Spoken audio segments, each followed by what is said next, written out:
જય શ્રી મા મેલડી.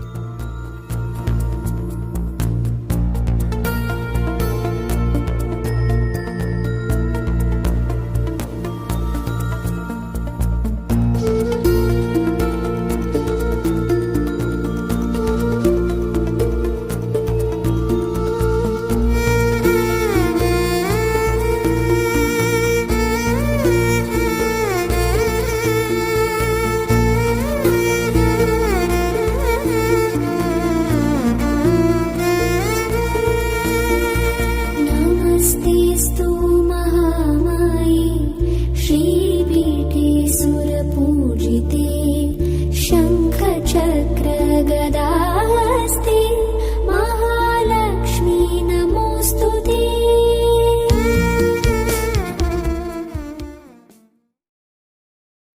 જય શ્રી મા મેલડી. જય માતાજી. સ્કંદ પહેલો, અધ્યાય ચોથો. કાર્તિકે રેવતી નક્ષત્રની કથા કહે છે. સુતજી બોલ્યા, આવી અદ્ભુત દિવ્ય કથા સાંભળ્યા પછી પણ અગસ્યજીની ઈચ્છા પૂરી ન થતાં તેમણે નમ્રતાપૂર્વક કાર્તિક સ્વામીને કહ્યું, હે દેવી પુત્ર, મેં આપના મુખ કમળમાંથી દેવી ભાગવતની અનુપમ, અદ્વિતીય અને અલૌકિક કથા સાંભળી. તમારી વાણીમાં ઓજસ છે, તેજસ્વીતા છે, માટે તમે ફરી દેવી ભાગવતનું બીજું મહાત્મ્ય સંભળાવવાની કૃપા કરો. કાર્તિક સ્વામી બોલ્યા, હે મિત્રા વરુણના પુત્ર અગસ્ય મુનિ, દેવીની કથા અનોખી છે. એનો મહિમા પણ અપરંપાર છે. એનું વર્ણન કરવું વાણીથી પર છે. જેના એક અંશમાં ભાગવતનો મહિમા કહેવામાં આવ્યો હોય, ધર્મનું વિસ્તારથી પણ વર્ણન હોય, અને ગાયત્રીનો મહિમા પણ જેમાં વર્ણવવામાં આવ્યો હોય, અને તેને દેવી ભાગવત કહેવાય છે. આ કથા ભગવતીના સંબંધવાળી હોય, ભગવતીના ચરિત્ર રૂપ છે, માટે તેને દેવી ભાગવત કહેવાય છે. બ્રહ્મા, વિષ્ણુ અને શંકર ભગવાન સહિત બધા દેવો પણ જે દેવી જગદંબાની આરાધના કરે છે, ત્રિગુણાત્મક શક્તિ એ જ જગદંબાની શક્તિ છે. એક મુનિની કથા તમને કહું છું, તે સાંભળો. આ મુનિનું નામ ઋત્વાક હતું. તેઓ મહાબુદ્ધિમાન હતા. તેમની વાણી તીવ્ર હતી. કર્મકાંડ અને સંસ્કારિતાના ક્ષેત્રમાં ચુસ્ત અને દઢ નીતિના આગ્રહી હતા. તેમને ત્યાં ઉચિત સમયે પુત્રનો જન્મ થયો. તે નિમિત્તે ઉત્સવ કરવામાં આવ્યો.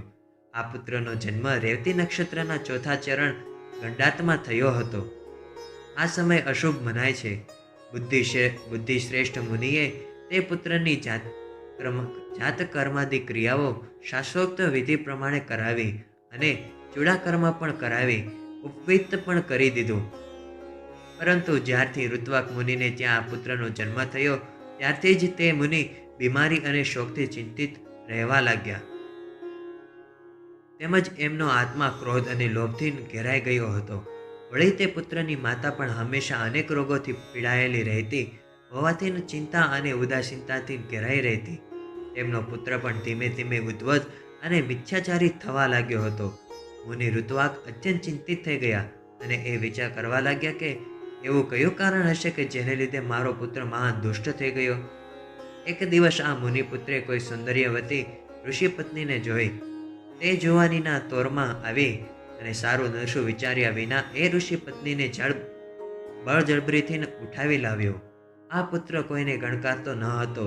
તે એટલો મૂર્ખ હતો કે માતા પિતાની શિખામણ ઉપર પણ ધ્યાન આપતો ન હતો. તેથી અત્યંત દુઃખી થઈને ઋત્વાક મુનિ કહેવા લાગ્યા, આની કરતાં તો હું પુત્ર વગરનો રહ્યો હોત તો તે કેવું સારું થાત. કારણ દુષ્ટ પુત્ર પિતૃઓને સ્વર્ગમાંથી નરક તકે લીધે છે, અને જીવન પર્યંત જે પુત્ર બાપને દુઃખ દે તેને પુત્ર કહેવો કે કેમ તે પ્રશ્ન છે. કુપુત્ર અને પાપી સંતાનથી પિતા ક્યારેય સુખી રહેતો નથી.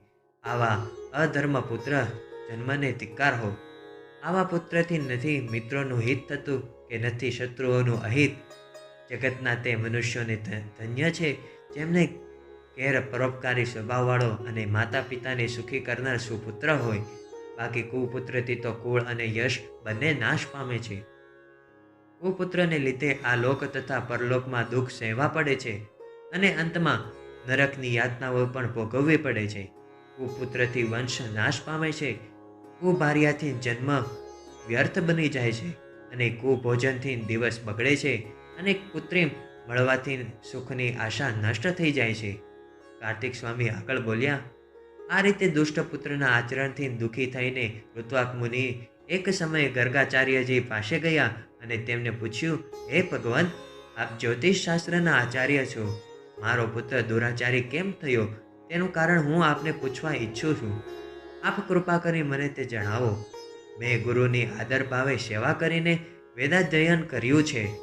બ્રહ્મચર્યનું પાલન કરીને વિધિ પ્રમાણે વિવાહ કર્યો છે. પત્ની સાથે રહી હંમેશા ગૃહસ્થ ધર્મનું પાલન કર્યું છે. મેં સારી રીતે પંચયજ્ઞની ક્રિયા પણ કરી છે. હે બ્રાહ્મણ, કામ સુખને મેં કેવળ વંશવૃદ્ધિ માટે ભોગવ્યું છે. ભોગ ભોગવવા માટે મેં દ્રષ્ટિ રાખી નથી.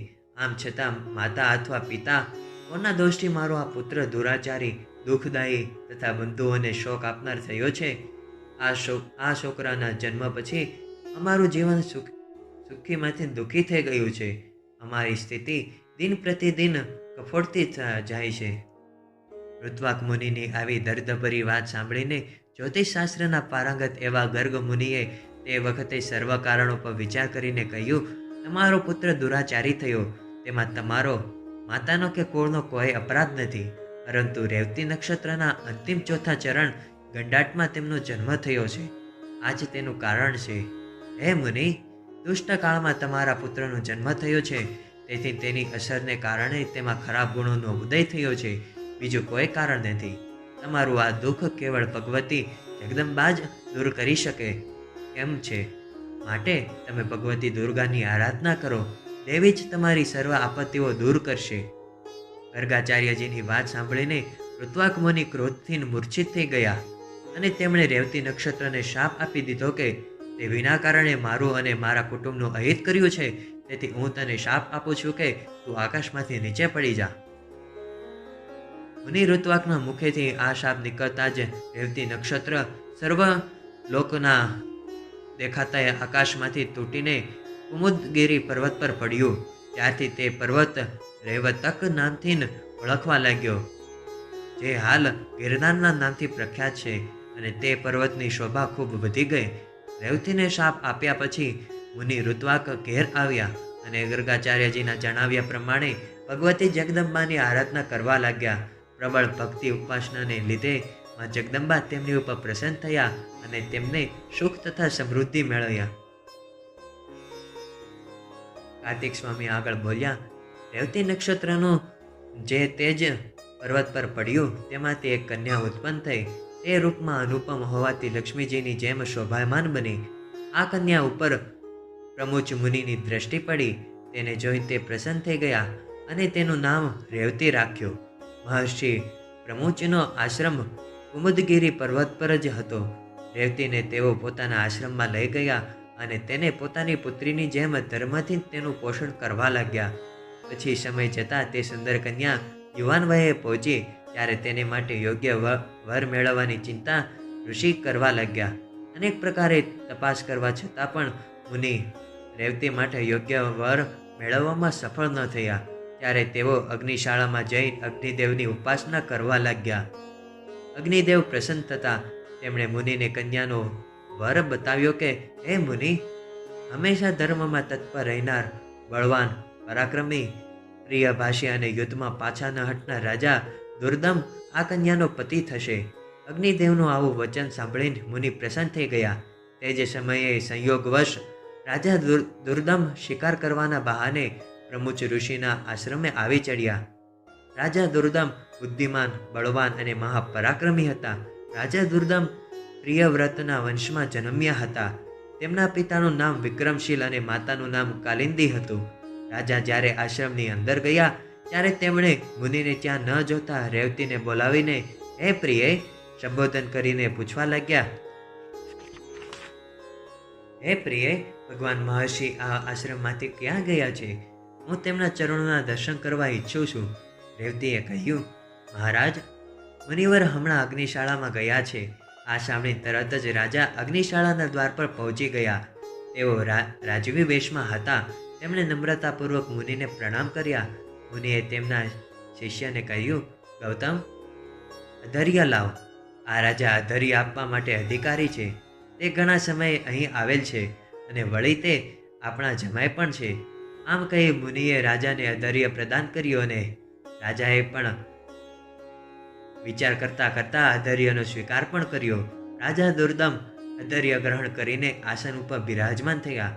મુનિએ અનેક આશીર્વાદ આપીને તેમને સંતુષ્ટ કર્યા અને પૂછ્યું, હે રાજન, તમારી સેના, ધન ભંડાર, મિત્રો, સેવકો, પ્રધાનો, દેશ, નગર અને તમે પોતે ક્ષેમ કુશળ તો છો ને? તમારી પત્ની તો ક્ષેમ કુશળ જ છે, તે અહીં જ છે, માટે હું તેનું ક્ષેમ કુશળ પૂછતો નથી. બાકી અન્ય લોકોના કુશળ સમાચાર કહો. રાજાએ કહ્યું, મુનિવર, આપની કૃપાથી મારું બધું કુશળ છે, પરંતુ હે ભૂદેવ, મને એ વાતનું આશ્ચર્ય થાય છે કે આપે મને જમાઈ કેમ કહ્યો?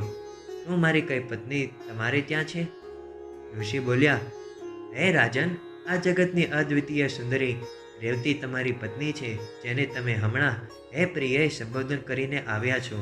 રાજાએ કહ્યું, મુનિવર, તમારી આ વાત સત્ય છે, પણ મારો હે પ્રિય કહીને બોલાવવાનો ભાવ દુષ્ટ ન હતો. આપ ક્ષમા કરજો. ઋષિ બોલ્યા, હે રાજન, તમે જે કહો છો તે ખરું છે. તમારા મનમાં કોઈ દૂષિત ભાવ ન હતો, પણ અગ્નિદેવની પ્રેરણાથી તમે આવા શબ્દોનું ઉચ્ચારણ કર્યું.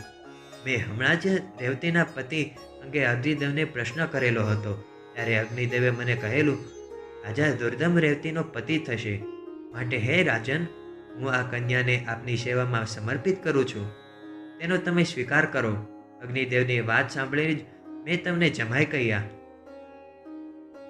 મુનિની આ વાત સાંભળી રાજા તો ચૂપ થઈ ગયા. મુનિ તો તેમના લગ્નની તૈયારી કરવા લાગ્યા. પાણી ગ્રહણ, સંસ્કાર કરવાના કાર્યમાં મુનિને વ્યસ્ત જોઈને રેવતીએ તેમને કહ્યું, હે પિતાશ્રી, આપ મારો વિવાહ રેવતી નક્ષત્રમાં જ કરો છો, એ યોગ્ય ગણાશે? હે પિતાશ્રી, આપ મારો વિવાહ રેવતી નક્ષત્રમાં જ કરો એ યોગ્ય ગણાશે? ઋષિ બોલ્યા, હે પુત્રી, વિવાહ માટે અનેક નક્ષત્રો છે, તો પછી રેવતી નક્ષત્રમાં જ વિવાહ શા માટે કરવો? આ સમયે તો રેવતી નક્ષત્ર મંડળમાં છે પણ નહીં. કન્યાએ કહ્યું, પિતાશ્રી, રેવતી સિવાયના બીજા નક્ષત્રમાં મારું લગ્ન થાય એ યોગ્ય નહીં ગણાય. તેથી હું આપને પ્રાર્થના કરું છું કે મારો વિવાહ રેવતી નક્ષત્રમાં જ કરો. ઋષિ બોલ્યા, પૂર્વે ઋત્વાક મુનિએ રેવતી નક્ષત્રને નક્ષત્ર મંડળમાંથી પાડી દીધું હતું. હવે તેનું સ્થાન ત્યાં છે જ નહીં. તો પછી તું તે જ નક્ષત્રમાં લગ્ન કરવાનું કેમ કહે છે? કન્યાએ કહ્યું, શું એકલા ઋત્વાક મુનિએ જ તપ કર્યું છે? મન, વાણી અને કર્મથી તેમના જેવી તપસ્યા કરવાની શું આપનામાં યોગ્યતા નથી? હે પિતાશ્રી, આપ તો નવીનતમ સૃષ્ટિનું નિર્માણ કરવા સમર્થ છો. હું તમારા તપોબળને સારી રીતે જાણું છું. માટે હે પિતાશ્રી, આપ રેવતી નક્ષત્રને ફરીથી નક્ષત્ર મંડળમાં સ્થાપિત કરી મારો વિવાહ તે નક્ષત્રમાં કરવાની કૃપા કરો. ઋષિએ કહ્યું, પુત્રી, તું જેમ ઈચ્છે છે તેમ પ્રમાણિત થશે. તારું કલ્યાણ થાઓ. હું આજે જ રેવતી નક્ષત્રને સોમ માર્ગમાં સ્થાપિત કરી પછી તેમાં જ તારા લગ્ન કરીશ. કાર્તિક સ્વામી આગળ કહ્યું, હે અગસ્યજી, આ પ્રમાણે કહી મુનિએ તરત જ પોતાના તપોબળથી રેવતીને નક્ષત્ર મંડળમાં પહેલાની જેમ જ સ્થાપિત કરી દીધું. પછી તે જ નક્ષત્રમાં વિવાહ કરીને મુનિએ રેવતી કન્યાને રાજા દુર્દમના હાથમાં સોંપી દીધી. લગ્ન બાદ મુનિએ રાજાને કહ્યું, હે વીર, તમારે શું જોઈએ છે તે માંગો. તમારી માંગણી પૂરી કરવા હું ઉત્સુક છું. રાજાએ કહ્યું, મુનિવર, હું સ્વયંભૂ મનુનો વંશજ છું. આપની કૃપાથી મને મન્વંતરનો અધિષ્ઠાતા પુત્ર પ્રાપ્ત થાય એ જ મારી અભિલાષા છે. મુનિએ કહ્યું, રાજન, જો તમારી આવી ઈચ્છા છે તો તમે ભગવતી જગદંબાનું આરાધના કરો, જેથી તમને મન્વંતરનો અધિષ્ઠાતા પુત્ર પ્રાપ્ત થશે. દેવી ભાગવત નામનું જે 5મું પુરાણ છે તેનું 5 વાર શ્રવણ કરી તમે તમારા મનની અભિલાષા પ્રમાણે પુત્ર પ્રાપ્ત કરી શકશો. આ રેવતીના ગર્ભથી 5મો રેવત નામનો મનુ થશે, જે વેદ વેતા શાસ્ત્રોનું તત્વ જાણનાર, ધર્મવાન તથા અજીત થશે. મુનિના આશીર્વાદ સાંભળીને રાજાએ તેમના ચરણોમાં મસ્તક નમાવી પ્રણામ કર્યા અને પત્નીને સાથે લઈ પોતાના નગરમાં ચાલ્યા ગયા. પછી દુર્દમ રાજા પોતાના બાપ દાદાનું રાજ્ય કરવા લાગ્યા. રાજા દુર્દમ બુદ્ધિમાન અને ધર્માત્મા હતા. તે પોતાની પ્રજાઓનું સગા પુત્રોની પેઠે રક્ષણ કરવા લાગ્યા. એકવાર મહાત્મા લોમશજી રાજભવનમાં પધાર્યા. રાજાએ તેમને પ્રણામ કર્યા. પૂજા કરી 2 હાથ જોડી કહ્યું કે હે મુનિવર, મારે પુત્ર પ્રાપ્તિની ઈચ્છા છે, તો આપ કૃપા કરીને મને શ્રીમદ્દેવી ભાગવતનું કથા સંભળાવો. રાજાની વાત સાંભળીને લોમશ મુનિ અત્યંત પ્રસન્ન થયા. તેમણે કહ્યું કે હે રાજન, તમને ધન્ય છે.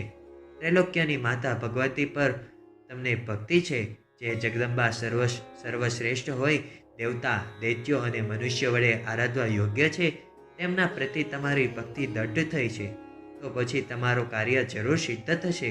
ભગવતી દુર્ગા કરુણામયી છે. એ પોતાના ભક્તની ઈચ્છા પરિપૂર્ણ કરવા હંમેશા તત્પર રહે છે. તેથી હે રાજન, હું તમને શ્રીમદ દેવી ભાગવતની પરમ પવિત્ર કથા અવશ્ય સંભળાવીશ, જેના શ્રવણ માત્રથી મનુષ્યને ભક્તિ અને મુક્તિ મળે છે. હે બ્રાહ્મણ. ત્યારબાદ લોમશજીએ શુભ મુહૂર્તમાં કથાનો પ્રારંભ કર્યો. રાજા દુર્દમે પોતાની શક્તિ સાથે બેસી વિધિપૂર્વક પોતાની પત્ની સાથે બેસી વિધિપૂર્વક કથાનું 5 વાર શ્રવણ કર્યું. પછી કથાની પૂર્ણાહુતિના દિવસે ધર્માત્મા રાજાએ ખૂબ જ પ્રસન્નતાપૂર્વક પુરાણનું તથા મુનિનું પૂજન કર્યું. નરવાણ મંત્રથી હવન કર્યો. કુમારિકાઓને ભોજન કરાવ્યું. પત્ની સાથે રાજાએ બ્રહ્મભોજનમાં ભાગ લઈ બધાને દક્ષિણા આપી સંતુષ્ટ કર્યા.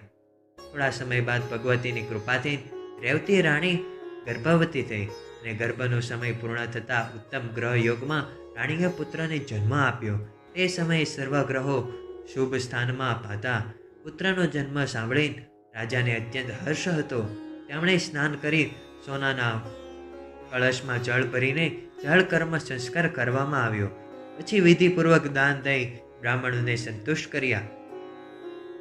ત્યાર પછી યથા સમયે પુત્રને ઉપનયન સંસ્કાર કરાવી અંગ સહિત વેદોનું અધ્યયન કરાવ્યું. આ પુત્ર રેવત નામથી જાણીતો થયો. આ રેવત નામનો પુત્ર સર્વ વિદ્યાઓનો ભંડાર બન્યો. તે ધર્માત્મા, ધાર્મિક પ્રવચનો અને અનુષ્ઠાન કરનારો, પરાક્રમી અને અસ્ત્ર વિદ્યાઓમાં સર્વશ્રેષ્ઠ બન્યો. તેણે જગતભરના રાજ્યો પર ચઢાઈ કરી સર્વને પરાજિત કર્યા. બ્રહ્માજીએ તેની યોગ્યતા જોઈને રેવતને મનુના પદ પર સ્થાપિત કર્યો. એટલે તે શ્રીમાન રાજા મન્વંતરનો સ્વામી થઈ ધર્મની મર્યાદામાં રહી પૃથ્વી પર રાજ્ય કરવા લાગ્યો. કાર્તિકેય આગળ બોલ્યા, હે અગસ્યજી, ભગવતી જગદંબાનું આ સર્વશ્રેષ્ઠ અનેરું મહાત્મ્યને કહેવાની મારામાં આમ તો શક્તિ નથી. હું તો અલ્પજ્ઞ છું. મહાભગવતીની કથા બહુ અપ્રતિમ છે, મહાન છે. હું તો નાનો બાળક છું, છતાંય મેં મારી અલ્પબુદ્ધિ અનુસાર અને મા જગદંબાની અનુગ્રહથી તમને સંક્ષેપમાં ભગવતીના મહાત્મ્યનો સાર સંભળાવ્યો છે. તેને વિસ્તારપૂર્વક કહેવા માટે કોઈ સમર્થ નથી.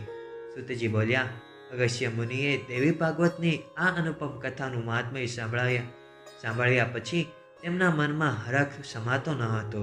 તેમણે કાર્તિક સ્વામીની પૂજા કરી ફરી પોતાના આશ્રમમાં પાછા ફર્યા. હે બ્રાહ્મણ, તમારી સામે દેવી ભાગવતનું જ મહાત્મ્ય કહ્યું છે.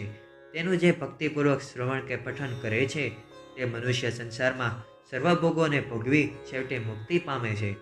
શ્રી દેવી ભાગવત મહાત્મ્ય અધ્યાય 4 સમાપ્ત. જય શ્રી મા મેલડી. જય માતાજી.